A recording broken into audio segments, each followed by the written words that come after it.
একজন ক্যান্সার রোগীর উপর এক ডাক্তার এমন একটা ভয়ঙ্কর এক্সপেরিমেন্ট চালায় যে লোকটা একেবারে চির অমর হয়ে যায়। কোনো বুলেট বোমা তার কোনো ক্ষতি করতে পারে না, আবার তার শরীরের কোনো অংশ কেটে গেলে তা একা একাই ঠিক হয়ে যায়। কিন্তু এত কিছুর পরেও লোকটা যেন পশুর থেকে বেশি হিংস্র হয়ে যায়, কারণ তার রয়েছে এক ভয়ঙ্কর অতীত। বলছি ডেডপুল মুভিটার কথা। হ্যাঁ, আমার ভীষণ প্রিয় একটা ক্যারেক্টার ডেডপুল। মুভিতে ওর ফানি সিনগুলোর জন্যই ওকে আমার সব থেকে বেশি পছন্দ। মুভিটা হয়তোবা তোমরা সবাই দেখে ফেলেছো, তবুও নিঃসন্দেহে আমার এক্সপ্লেন দেখে নিতে পারো। এই ভিডিওটা তোমাকে মোটেই নিরাশ করবে না। তো আর বেশি স্পয়লার না দিয়ে চলো সরাসরি গল্পে ঢুকে পড়া যাক। গল্পের শুরুতেই আমরা দুজন মানুষকে গাড়িতে করে কোথাও যেতে দেখতে পাই। ড্রাইভারের সিটে ছিল ইন্ডিয়ান একজন লোক, তার পেছনে সুপার হিরোদের মতো স্যুট পরে বসেছিল আরেকজন লোক যার নাম ছিল ডেডপুল। আর এই ডেডপুলই হলো আমাদের আজকের সিনেমার হিরো। গাড়িতে যাওয়ার সময় সে ট্যাক্সি ড্রাইভারকে বলে, আমি 1 বছর ধরে আমার শত্রুকে খুঁজে বেড়াচ্ছি, কিন্তু কোথাও তাকে খুঁজে পাচ্ছি না। যত দ্রুত সম্ভব আমি ওকে মেরে ফেলতে চাই। ট্যাক্সি ড্রাইভার তখন বলে, এত হন্য হয়ে তুমি ওকে কেন খুঁজছো? কি করেছে ও তোমার সাথে? ডেডপুল বলে, ওর কারণে আমার পুরো জীবনটাই পাল্টে গিয়েছে। আমার উপর এক্সপেরিমেন্ট করে আমার পুরো চেহারাটাই নষ্ট করে দিয়েছে। এরপর সে নিজের মাস্ক খুলে ওই ড্রাইভারকে দেখায় আর বলে, কি বিবর্ষ করে ফেলেছে আমার চেহারাটাকে, তাই আমি ওর উপরে চরম প্রতিশোধ নিতে চাই। আর আমি খোঁজ পেয়েছি আজকে আমার শত্রুরা এই রাস্তা দিয়েই যাবে, তাই আমি সব অস্ত্রশস্ত্র নিয়ে ওদেরকে মারতে এসেছি। এই কথা বলে সে যখন তার অস্ত্র দেখার জন্য পিছনে ফিরে তাকায়, তখন দেখা যায় সে কোনো অস্ত্রই আনেনি। সে তখন বলে, এখন আমি কি করব? তবে আমার কাছে একটা বন্দুকে মাত্র 12টা গুলি রয়েছে, ওটা দিয়েই আমাকে আজকের কাজ চালাতে হবে। এটা শুনে ওই ট্যাক্সি ড্রাইভারের কাছে ডেডপুলকে পুরো একটা পাগল মনে হয়, কিন্তু তবুও সে চুপচাপ গাড়ি চালায় আর তার কথাগুলো শুনতে থাকে। এরপর আমরা দেখতে পাই ডেডপুল একটা ব্রিজের উপর নেমে যায়, আর সেখানে বসে সে বাচ্চাদের মতো পা দুলিয়ে দুলিয়ে ছবি আঁকতে শুরু করে। এই ছবিটা কিন্তু কোনো সাধারণ ছবি ছিল না। এই ছবি এঁকে সে প্ল্যান করছিল যে সে কিভাবে তার শত্রুদেরকে মারবে। ঠিক তখনই সে দূর থেকে তার শত্রুদের গাড়ি দেখতে পায়, আর ওভার ব্রিজের উপর থেকে সোজা শত্রুদের গাড়ির উপর লাফিয়ে পড়ে। শত্রুদের এই গাড়ি বহরে ফ্রান্সিস নামের একটা লোক ছিল, আর এই ফ্রান্সিসই হলো ডেডপুলের শত্রু। তবে কি কারণে যে তার সঙ্গে তার শত্রুতা হয়েছে তা কিন্তু এখনো আমরা জানি না। তো ডেডপুল যখন ফ্রান্সিসের গাড়ি বহরে হামলা করে, তখন আবার সেটা লাইভ টিভিতে টেলিকাস্ট করা হয়। এই খবরটা আবার একটা স্টিল বডির দানবের মতো মানুষ তার বাসায় বসে দেখছিল, আর সে ভাবে এটা আবার কেমন হিরো, আর সে তো তার সুপার পাওয়ারের অপব্যবহার করছে। এরপর সে একটি মেয়ের সঙ্গে মিলে একটা প্লেন বের করে এবং ওই প্লেন নিয়ে ডেডপুলের কাছে চলে যায়। এই মেয়েটার কিন্তু একটা সুপার পাওয়ার রয়েছে, আর সেটা আমরা একটু পরেই জানতে পারবো। এদিকে ডেডপুল তো মারামারি করতে করতে তার অতীত জীবনের কথা মনে পড়ে যায়। আর এখানে আমরা দেখতে পাই আগে ডেডপুল একজন সাধারণ মানুষ ছিল, আর তার নাম ছিল ওয়েড। সে একদিন একটা বারে চলে যায়, ওই বারেই তার বন্ধু কাজ করত।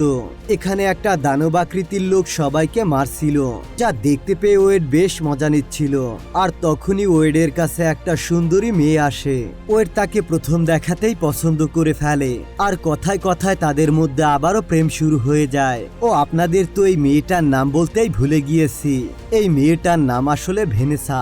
সে ওই বারে ড্যান্সার হিসাবে কাজ করত, আর মাঝে মাঝে অন্য পুরুষের মনোরঞ্জন করত। মানে বুঝতেই পারছেন সে কোন টাইপের একটা মেয়ে। তো প্রেম হয়ে যাওয়ার পর তারা প্রায় 1 বছর ধরে লিভিং সম্পর্কে থাকে, তাই বেশ মজা করে তাদের 1 বছর পার হয়ে যায়। এরপর হঠাৎ করে একদিন ওয়েড অজ্ঞান হয়ে যায়। তাকে ডাক্তারের কাছে নিয়ে যাওয়ার পর ডাক্তার তাকে বলে ওয়েডের ব্রেন, লিভার এবং লাংসের মধ্যে ক্যান্সার হয়েছে। এটা শুনে তো ওয়েড এবং ভেনেসা দুজনেই খুবই চিন্তায় পড়ে যায়। এরপরে গল্প আবারও বর্তমানে ফিরে আসে। আমরা দেখতে পাই ডেডপুল লড়াই করার সময় ফ্রান্সিস সেখান থেকে পালিয়ে যাচ্ছিল, কিন্তু ডেডপুল তার অস্ত্র দিয়ে ফ্রান্সিসকে আটকে দেয়। এরপর সে ফ্রান্সিসের কাছে গেলে দেখতে পায় তার নাক দিয়ে রক্ত পড়ছে। তখন ডেডপুল বলে, আজকে আমার প্রতিশোধ পূর্ণ হলো। তুই তো সেই জানোয়ার যে আমার এই অবস্থা করলি। এটা বলে ডেডপুল তার মুখের মাস্কটা সরিয়ে ফেলে, আর ফ্রান্সিস তাকে চিনে ফেলে। তখন ফ্রান্সিস বলে, আচ্ছা তাহলে তুই সে, আমি তোকে চিনতে পেরেছি। তারা যখন নিজেদের মধ্যে কথা বলছিল, তখনই সেখানে হঠাৎ করে স্টিল বডির তখনই সেই লোকটা চলে আসে। সে সেই ডেডপুলকে দূরে ছুঁড়ে ফেলে দেয়। আর এখান থেকে গল্প চলে যায় আবারও ফ্ল্যাশব্যাকে। তখন ভেনেসা তাকে বলে, তুমি চিন্তা করো না, যাই হোক না কেন আমি তোমাকে কখনোই ছেড়ে যাব না, আমরা একসাথে হয়ে তোমার চিকিৎসা করব। তখন ওয়েড তাকে বলে, দেখো ভেনেসা, তুমি এরকম মনমরা হয়ে থাকলে আমার একদমই ভালো লাগে না। আমার যা হবার হবে, তুমি তোমার মতো করে জীবনটা প্লিজ গুছিয়ে নিও।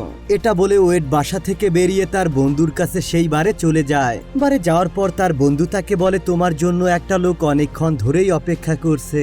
তো ওয়েড তার সঙ্গে দেখা করলে ওই লোকটা তাকে বলে, আমি জানি তোমার কি অসুখ হয়েছে, আমি তোমার অসুখ সারিয়ে দিতে পারি, আর তার সঙ্গে বোনাস হিসেবে আমি তোমাকে আরো বেশি শক্তিশালী করে দিব, এমনকি তোমাকে আমি একজন সুপার হিরো বানিয়ে দিতে পারি। এর জন্য তোমার সঙ্গে কিছু এক্সপেরিমেন্ট করা হবে। তখন ওয়েড তাকে বলে, আমি শুধু সুস্থ হতে চাই, আমি কোনো সুপার পাওয়ার বা সুপার হিরো হতে চাই না, আমি একজন স্বাভাবিক মানুষের মতো জীবনযাপন করতে চাই, তাই এসব এক্সপেরিমেন্ট আমার লাগবে না, পারলে আমাকে দয়া করে সুস্থ করে দাও। এটা বলে সে ওখান থেকে বেরিয়ে আসে। এরপরে গল্প আবারও বর্তমানে ফিরে আসে। আমরা দেখতে পাই ওই স্টিলম্যান ডেডপুলকে বলে, এই তোমার সমস্যা কি, তুমি তোমার সুপার পাওয়ার এরকম কেন বাজে কাজে ব্যবহার করছো? তখন ডেডপুল তাকে বলে, আমি তোমার কাছ থেকে শিখবো না কোনটা ভালো কাজ আর কোনটা খারাপ কাজ, তাই তুমি আমাকে এসব দয়া করে শেখাতে এসো না। যে আমার ক্ষতি করেছে আমি তার বিরুদ্ধে প্রতিশোধ নেবই। ঠিক তখনই স্টিলম্যানের সাথে থাকা মেয়েটা বলে, পেছনে একবার তাকিয়ে দেখো, তুমি যাকে মারতে চেয়েছিলে সে একদমই হাওয়া হয়ে গিয়েছে। ডেডপুল পেছনে তাকিয়ে দেখতে পায় সত্যি সত্যি ফ্রান্সিস সেখান থেকে পালিয়ে গিয়েছে। তাই ডেডপুল তখন তাকে মারতে শুরু করে আর বলে, তুমি যদি আমাকে না থামাতে তাহলে সে এখান থেকে কোনো মতেই পালাতে পারতো না। কিন্তু ডেডপুল এখানে একদম বোকার মতো একটা কাজ করে, কারণ স্টিলম্যান প্রায় তার থেকে ডাবল আকৃতির, তাই সে যখন তাকে আঘাত করতে যায় তখন সে নিজেই আহত হয়ে যায়। এরপরে স্টিলম্যান তাকে বলে, তুমি তো বোকার মতো কাজ করছো। এটা বলে সে ডেডপুলের হাতে হাত করা বা দড়ি দিয়ে তাকে তার সঙ্গে নিয়ে যায়। কিন্তু ব্রিজের উপর দিয়ে যাওয়ার সময় ডেডপুল তার নিজের হাতটা কেটে ব্রিজ থেকে লাফিয়ে পড়ে। কিন্তু কেন সে নিজের হাতটা কাটলো সেটা আমরা একটু পরেই জানতে পারবো। তো ডেডপুল যখন লাফ দেয় তখন সে ব্রিজের উপর থেকে একটা ময়লার ট্রাকের উপরে এসে পড়ে। এরপর গল্পটা চলে যায় আবারও ফ্ল্যাশব্যাকে। তারপর দেখা যায় তাকে যেন কোথাও একটা নিয়ে যাওয়া হচ্ছিল। সে তার পাশে একটা ছেলে এবং একটা মেয়েকে দেখতে পায়। তারা দুজন মিলে ওয়েডের শরীরে একের পর এক ইনজেকশন দিতে শুরু করে এবং তারা তার উপর নানান রকম এক্সপেরিমেন্ট করতে শুরু করে। কিন্তু তার উপরে করা প্রত্যেকটা এক্সপেরিমেন্টই ছিল প্রচন্ড কষ্টদায়ক। যেমন কখনো কখনো তাকে ইলেকট্রিক শক দেওয়া হতো, কখনো বা বরফের মধ্যে রেখে দেওয়া হতো, আবার কখনো তাকে প্রচন্ড মারধর করা হতো। তারা চেয়েছিল এই সব ধরনের যন্ত্রণা সহ্য করার পরে ডেডপুলের শরীরে যেন জিনগত কোনো পরিবর্তন আসে, যাতে সে নর্মাল হিউম্যান থেকে সুপার হিউম্যানে পরিণত হতে পারে। কিন্তু এত কিছু করার পরেও ডেডপুলের ভেতরে কোনো সুপার পাওয়ার আসে না। তাই তারা ডেডপুলকে একটা বেডে শুইয়ে রাখে। তখন তার পাশে ডেডপুলের মতো আরো একটি ব্যক্তি শুয়েছিল, তার উপরেও ডেডপুলের মতো নানা ধরনের এক্সপেরিমেন্ট করছিল। তখন সেই লোকটা তাকে বলে, এই ডাক্তারের নাম হলো ফ্রান্সিস, যে আমাদের সঙ্গে এইসব নানান তালবাহানা করছে। আর এখান থেকেই আমরা বুঝতে পারি ডেডপুল কেন ফ্রান্সিসের উপর প্রতিশোধ নিতে চায়। এরপরে ফ্রান্সিস আবারও ডেডপুলের কাছে এসে তাকে একটা কাচের ঘরের মধ্যে আটকে রাখে, যার কারণে ওয়েড মানে ডেডপুলের নিঃশ্বাস নিতে অনেক বেশি কষ্ট হয়। দেখতে দেখতে তার পুরো বডি কেমন যেন পরিবর্তন হতে শুরু করে। তাকে দেখে মনে হচ্ছিল তার বডিতে কোনো অ্যাসিড লেগেছে, যার কারণে তার শরীরের পুরো চামড়া পুড়ে যাচ্ছে। ফ্রান্সিস তখন তার সঙ্গে কথা বলে তাকে স্বাভাবিক থাকতে বলে, কিন্তু ওয়েড কোনো কথাই বলতে পারে না। ফ্রান্সিস সেখান থেকে চলে গেলে ডেডপুলের মুখের মধ্য থেকে একটা দিয়েশলাইয়ের কাঠি বের হয়, যেটা সে ফ্রান্সিস আসার আগেই তার মুখের মধ্যে রেখে দিয়েছিল। তো এরপর ওই ম্যাচের কাঠিটা জ্বালানোর ফলে ল্যাবের মধ্যে আগুন ধরে যায় এবং সঙ্গে সঙ্গে বড় একটা ব্লাস্ট হয়। এরপর সেখান থেকে ডেডপুল বেরিয়ে এসে ফ্রান্সিসের উপর আক্রমণ শুরু করে, কিন্তু সে ফ্রান্সিসের কাছে উল্টো অনেক বেশি মার খায়, কারণ ডেডপুলের বডি তখন অনেক বেশি দুর্বল ছিল। কিন্তু তাও ডেডপুল তার সঙ্গে ভালোভাবেই লড়াই করতে থাকে। একটা সময় পরে তার পিঠে একটা রড ঢুকিয়ে দিয়ে সে সেখান থেকে বেরিয়ে আসে। একটু পরেই সেখানকার সকল আগুনই নিভে যায়। ততক্ষণে দেখা যায় ল্যাবের সবকিছু পুরো ছাই হয়ে গিয়েছে। কিন্তু ঠিক তখনই আমরা দেখতে পাই ওই পোড়া ছাইয়ের ভেতর থেকে ওয়েড অর্থাৎ ডেডপুল বেরিয়ে আসে। কিন্তু ওয়েড নিজেকে দেখতে পেয়ে অনেক বেশি অবাক হয়ে যায়। সে ভাবে যে এত আগুন লাগার পরেও আমি কিভাবে বেঁচে আছি। আসলে ওই এক্সপেরিমেন্টের কারণে ওয়েডের মধ্যে বেশ কিছু পরিবর্তন চলে এসেছে। মানে তার মধ্যে অলরেডি সুপার পাওয়ার চলে এসেছে। মানে এর অর্থ হলো যে কোনো পরিস্থিতিতে সে নিজেকে সামলাতে পারবে, বা বডিতে কোনো অসুবিধা হলে একা একাই তা ঠিক করতে পারবে।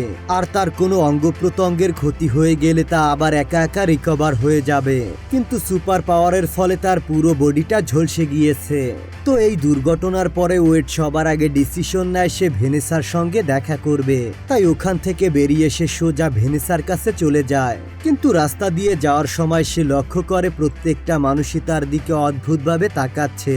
এই ব্যাপারটা তার কাছে একটু অদ্ভুত লাগতে শুরু করে। সে ভাবতে থাকে কেন মানুষজন তার দিকে এভাবে তাকাচ্ছে। আসলে ওয়েড তো এখনো জানে না যে তার চেহারা দেখতে খুব বেশি কুৎসিত হয়ে গিয়েছে। কিন্তু এইসব বিষয় তখন সে বেশি নজর না দিয়ে ভেনেসার কাছে চলে যায়। ডেডপুল যখন কাছের দরজা দিয়ে ভেতরে প্রবেশ করছিল তখন সে ওই দরজায় নিজের চেহারা প্রথমবারের মতো দেখতে পায় এবং এটা দেখতে পেয়ে সে পুরোই হতাশ হয়ে যায়। সে ভাবে এই চেহারা নিয়ে ভেনেসার কাছে গেলে ভেনেসা তাকে কখনোই চিনতে পারবে না, আর তাকে সে একদমই একসেপ্ট করবে না। তাই মনে অনেক কষ্ট নিয়ে সে সোজা ওই বারে চলে যায় তার বন্ধুর সাথে দেখা করতে। ওখানে গিয়ে সে তার বন্ধুকে সবকিছুই খুলে বলে। সে বলে, দেখো আমার চেহারার কি অবস্থা হয়েছে, এইভাবে ভেনেসা আমাকে কখনোই একসেপ্ট করবে না। তখন তার বন্ধু বলে, একটা লোক তোমার খোঁজ করছিল, সে বলছিল তোমার যে কোনো সমস্যা সে সারাতে পারবে। এখন আমাদের কাজ হলো ওকে আগে খুঁজে বের করা। তখন ওয়েড বলে যে ওকে আমরা কিভাবে খুঁজবো। তখন তার বন্ধু আবার বলে, তাহলে একটা কাজ করো, তোমার চেহারার এই হাল যে করেছে সেই আবার তোমাকে ঠিক করে দিতে পারবে। তাই তুমি ওকে খুঁজে বের করো। ও তো ভেবেছে তুমি মারা গিয়েছো, তাই সে তোমাকে ফেলে রেখে চলে এসেছে।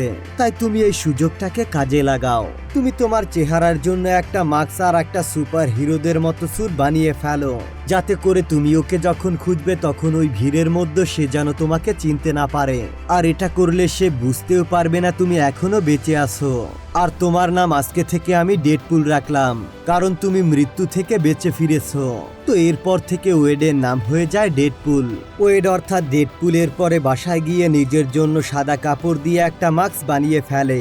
আর তারপর থেকে সে মাস্ক পরে রাস্তায় রাস্তায় ফ্রান্সিসকে খুঁজে বেড়ায়। এভাবেই একটা বছর কেটে যায়, কিন্তু সে ফ্রান্সিসকে কোথাও খুঁজে পাচ্ছিল না। তো এরপর ডেডপুল নিজের জন্য একটা কালো এবং লাল রঙের স্যুট তৈরি করে। আর ফাইনালি সে একটা গ্রুপ থেকে জানতে পারে ফ্রান্সিস আসলে কোথায় থাকতে পারে। এরপর ডেডপুল যখন সেখানে পৌঁছে যায় সে ওই লোকটাকে দেখতে পায় যে ডেডপুলের রোগ সারিয়ে দেওয়ার কথা বলেছিল। তখন ডেডপুল বুঝতে পারে যে ওই লোকটা আসলে ফ্রান্সিসের লোক। এরপর ডেডপুল ওখানে গিয়ে একের পর এক সবাইকে মারতে শুরু করে। আর ওই লোকটিকে জিজ্ঞাসা করে ফ্রান্সিস কোথায়। লোকটি তখন ভয় পেয়ে ডেডপুলকে সবকিছুই বলে দেয়। আর এখান থেকে সে জানতে পারে যে ফ্রান্সিস কোন পথ দিয়ে যাবে। তো এরপরে গল্পের কাহিনী আবারও প্রথম সিনে চলে যায়, যেখানে ফ্রান্সিস একটা ড্রাইভারের সঙ্গে তার গাড়িতে বসে কথা বলছিল, অর্থাৎ যেখানে ডেডপুল আক্রমণ করেছিল। তো এরপর গল্প আবারও সেই জায়গায় চলে আসে যেখানে ডেডপুল একটা ময়লা ট্রাকের উপর শুয়েছিল। ওই ট্রাকটা তাকে একটা অন্ধ বৃদ্ধা মহিলার বাড়ির সামনে নামিয়ে দেয়। তবে আশ্চর্যের বিষয় হলো ওই মহিলা ডেডপুলকে চেনে। তখন কথা বলতে বলতে তাদের মধ্যে বেশ ভালো একটা বন্ধুত্ব হয়ে যায়। আর এখান থেকে ওই মহিলাটা ডেডপুলের সমস্ত সিক্রেটই জানতো। ওই বৃদ্ধ মহিলা তখন ডেডপুলকে বুদ্ধি দিয়েছিল, তুমি কালো এবং লালের মধ্যে একটা স্যুট তৈরি করো। তো এরপরে ডেডপুল ওই মহিলার বাড়ির ভিতরে ঢোকে আর তাকে বলে যে আমার একটা হাত কেটে গিয়েছে, আমি কি আমার হাতটা ঠিক না হওয়া পর্যন্ত এখানে থাকতে পারি।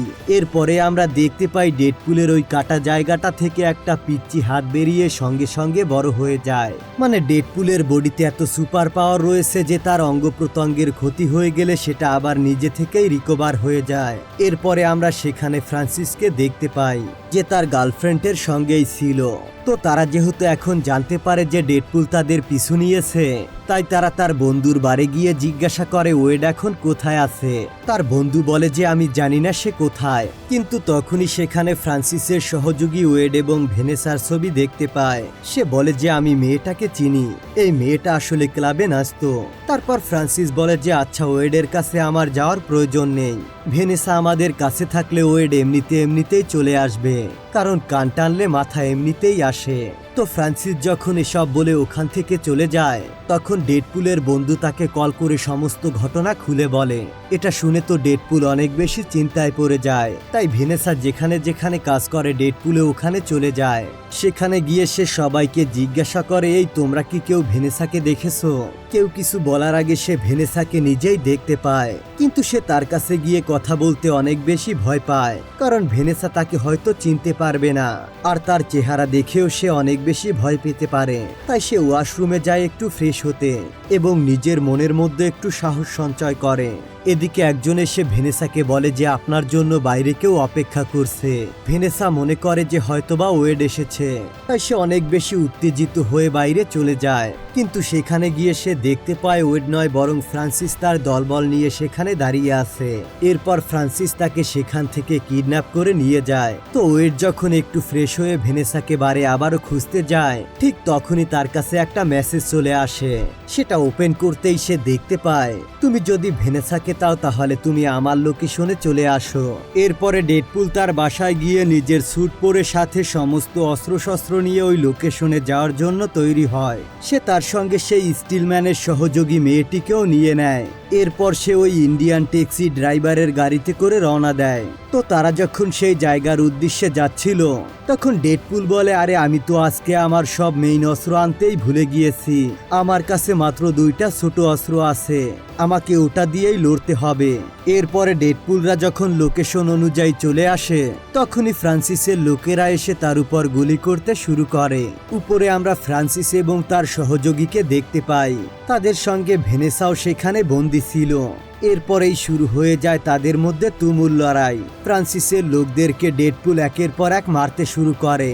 তখনই তাকে মারার জন্য ফ্রান্সিসের সহযোগী উপর থেকে লাফ দেয়, আর সঙ্গে সঙ্গে ওই স্টিলম্যানের মেয়ের সঙ্গে তার লড়াই শুরু হয়ে যায়।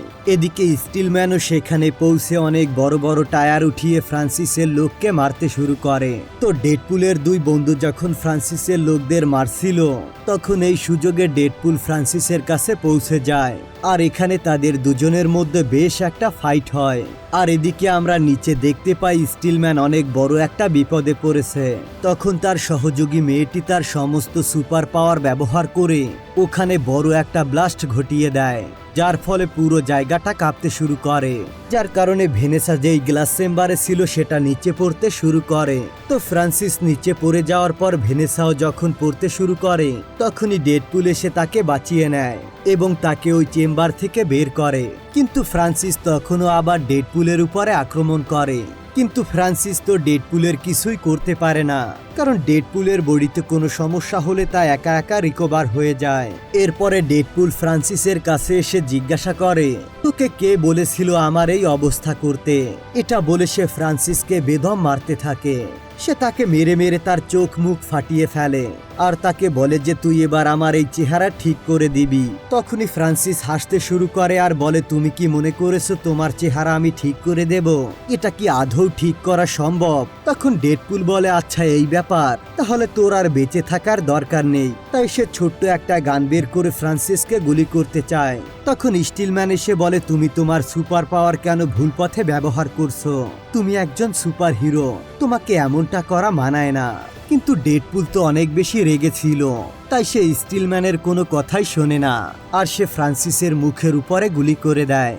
আর এটা দেখতে পেয়ে আবারও স্টিলম্যান ভয় পেয়ে বমি করে দেয়। আসলে স্টিলম্যান বাইরে থেকে যতটা না স্ট্রং, ভেতর থেকে সে পুরো একটা ভিতুর ডিম। তো এদিকে আমরা দেখতে পাই ভেনেসা ডেডপুলের কাছে এসে তাকে ইচ্ছামতো ঘুষি মারছে, কারণ সে বুঝতে পেরেছে এটাই তার ওয়েট। এতদিন সে ভেনেসার সঙ্গে কেনই বা দেখা করেনি, এজন্য সে রাগ হয়ে তাকে এভাবে মারছিল। তখন ভেনেসা বলে এমন কি ব্যাপার আছে যেটা দেখলে আমি তোমাকে ভালোবাসবো না বা আমি তোমাকে গ্রহণ করব না? তখন ডেডপুল বলে আমার মুখের মাস্কটা সরিয়ে তুমি নিজেই দেখে নাও, তখন তুমি নিজেই বুঝতে পারবে এরপরে ভেনেসা তার মুখের মাস্কটা খুলতে শুরু করে এবং এক পর্যায়ে মাস্ক খোলার পর সে দেখতে পায় সেখানে আরো একটা মাস্ক রয়েছে, যেটায় তার আগে রোয়েডের ছবি লাগানো। এরপর ছবিটা সরালে সে ডেডপুলের সেই ক্ষতবিক্ষত মুখ দেখতে পায়, কিন্তু ভেনেসা এই চেহারা দেখে বলে এর মধ্যে কি এমন খারাপ আছে? তোমার নাক মুখ ঠোঁট সবই তো ঠিক আছে, শুধু তোমার বডির চামড়াটা নষ্ট হয়ে গিয়েছে। এটা তো বুড়ো হলে আমারও নষ্ট হয়ে যাবে, এমনকি একদিন সবারই তা নষ্ট হয়ে যাবে, আর তোমাকে আমি দেখতে দেখতে এই চেহারায় অভ্যস্ত হয়ে যাব, কিন্তু তাই বলে আমি তোমাকে ছেড়ে যেতে পারি না।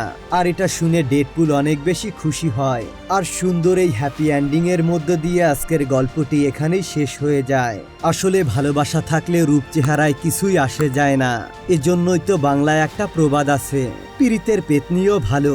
বিষয়টা ঠিক সেরকমই।